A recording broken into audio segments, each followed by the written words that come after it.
Now, Seoul was once considered a mecca for young people in general, but latest numbers are showing that the South Korean capital city is not what it used to be, at least in terms of age demographics. Our Bo-kyoung tells us more.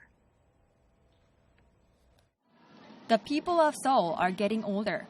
The Seoul Metropolitan Government said Tuesday that the capital's overall population, including locals and foreigners, stood at 10.4 million last year. Among them, people over 65 years old amounted to around 1.4 million, or 14.4% of Seoul's population. This means Seoul has, for the first time, become an aged society according to standards set by the United Nations. According to the UN, if the proportion of senior citizens in an area exceeds 7%, it's an aging society. More than 14% is an aged society, and over 20% is a super-aged society. Seoul was already an aging society in 2005, and the South Korean capital is expected to be classified as a super-aged society in 2026, based on current projections. However, this aging trend is not a problem exclusive to Seoul.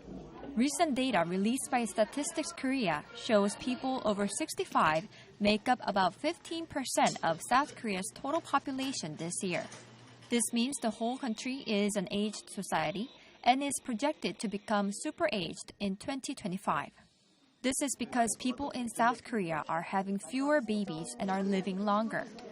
South Korea's fertility rate for the past 5 years was at 1.11, the lowest in the world.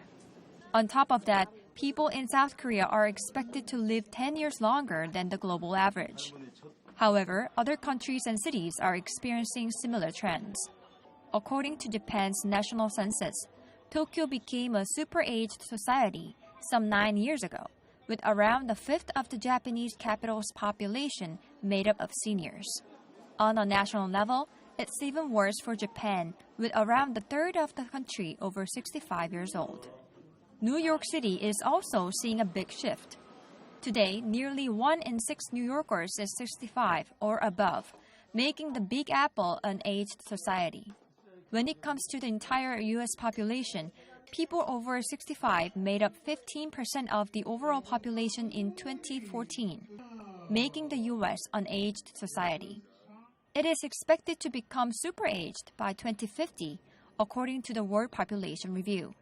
As fewer people start families in certain parts of the world, urban centers, once known to be cities of youthfulness, are turning grayer by the day. Bo-kyoung, Arirang News.